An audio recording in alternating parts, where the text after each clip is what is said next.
And I want to talk in particular about how we should understand the European Union. Because if you want to understand the nature of the European Union, don't start in Britain. If you want to understand the nature of the European Union, start in continental Europe and start with Greece.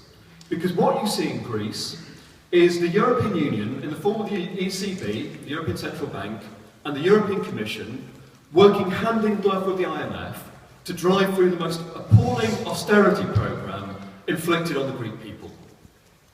And in some respects, the European Union is now going further than Greece. Over the question of debt reduction, the European Union has fought off an attempt by the IMF to win debt reduction for Greece. This is astonishing. When the IMF taps you on the shoulder and says, maybe you're going a little bit too far, you have to ask questions about where it is you're going.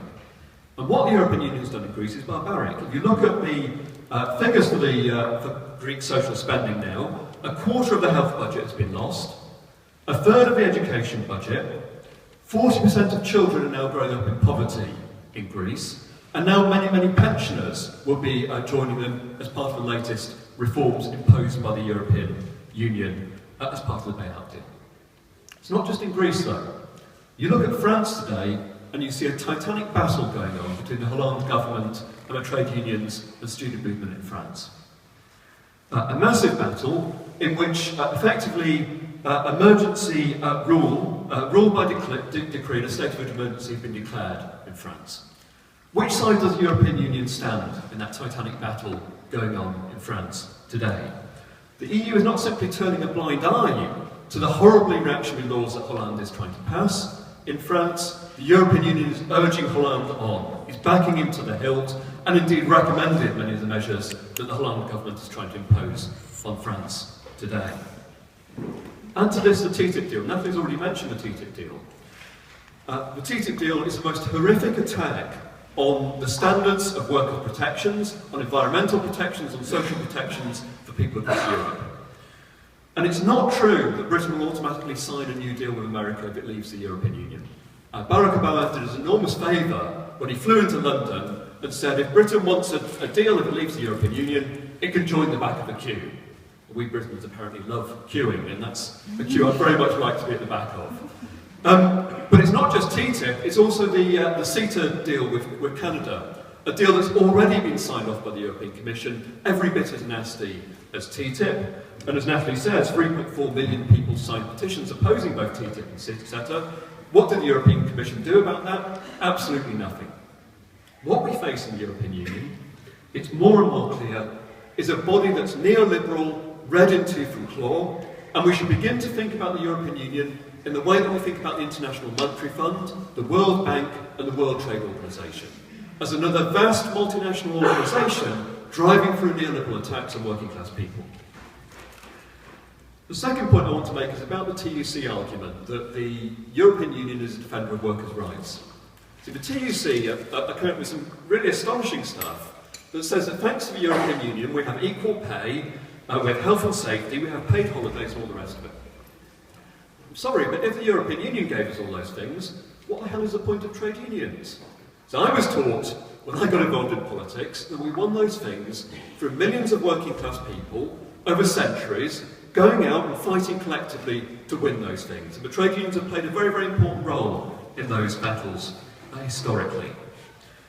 And we should remember that many of these things were won through struggle. The question of equal pay for men and women, was it given to us by the European Union? Or was the equal pay legislation won by women workers at Fort Dagenham in 1968, who went on strike and demanded equal pay? We got it by fighting. We didn't get it from the European Union.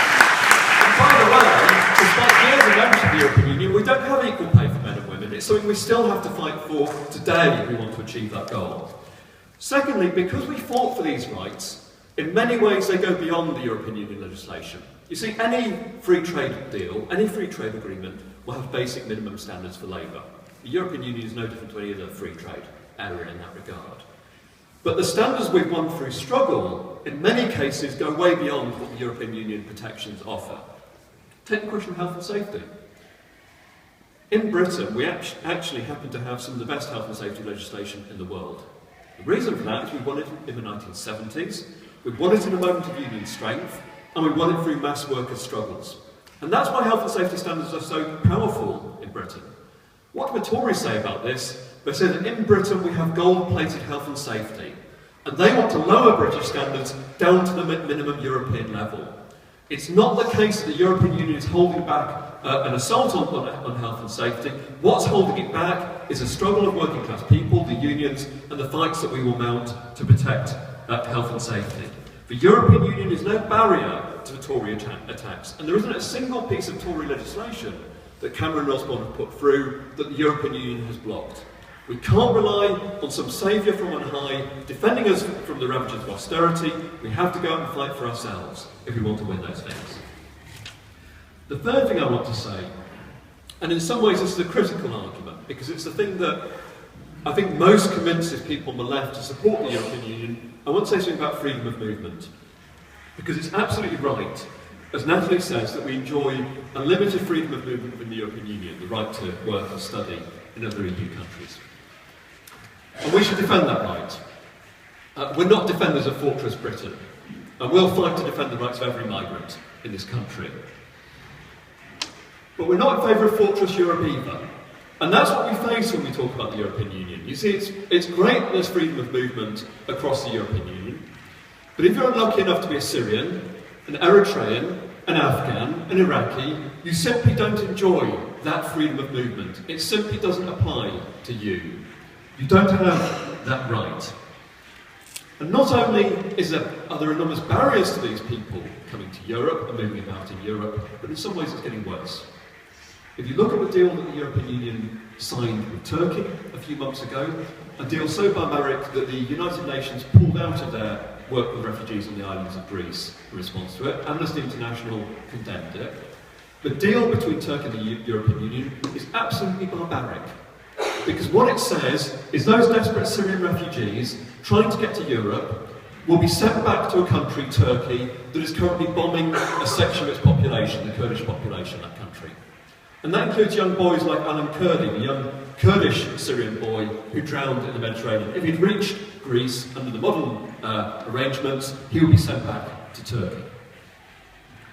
In exchange for that, the European Union promised to resettle Syrian migrants, Syrian refugees.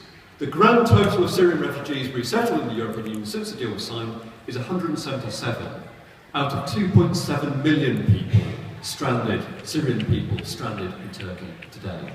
That's the reality of Fortress Europe. And if you want to see the results of that deal signed between the EU and Turkey, the reality is it's meant that migrants have had to seek ever more dangerous routes through the Western Mediterranean, which is why thousands of people drowned last week in the Mediterranean, trying to evade the border controls in Greece. Because of the nature of Fortress Europe, there are implications for this debate and the referendum. See, the first implication is we have to understand that the ideology underpinning the European Union is a form of racist and nationalistic ideology, every bit as nasty as traditional French, British or German nationalism. It's a notion of Europeanism. It's the idea that there's an intrinsic difference between Europeans and non-Europeans. And that's why one of the most bizarre interventions in the EU debate, you had Jeremy Clarkson, of all people, saying, I feel at home. I'm voting to stay in this referendum because I feel at home bombing down the motorway in Croatia or sitting on the beach in the south of France. Presumably Jeremy Clarkson doesn't feel at home in Turkey, in Latin America, in India, and the myriad other countries he goes to and insulting the local population.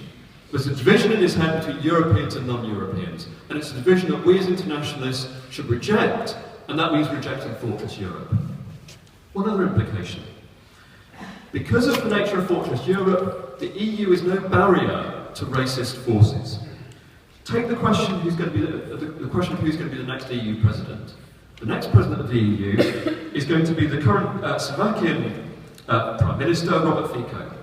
This is a man who says that Islam has no place in Slovakian society. It's a racist politician who is going to be the president of the European Union. We're internationalists, we oppose this kind of thing. But the European Union is no barrier to this kind of racism.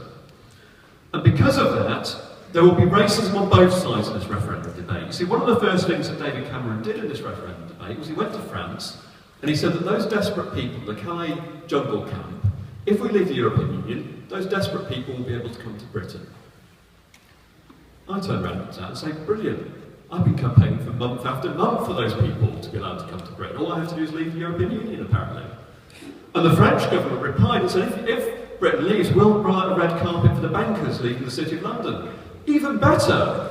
I've been campaigning to get the bankers out of the City of London for most of my political life. So that should be our slogan. Migrants in, bankers out. That's what we should be doing. I want to make two other points about the arguments about the European Union. I want to address this question about whether the European Union is reformable. Because it's the crux of the issue for many people. Can we really reform the European Union in a progressive way, as Natalie believes? What's the method of doing it? You see, I've done these debates up and down the country.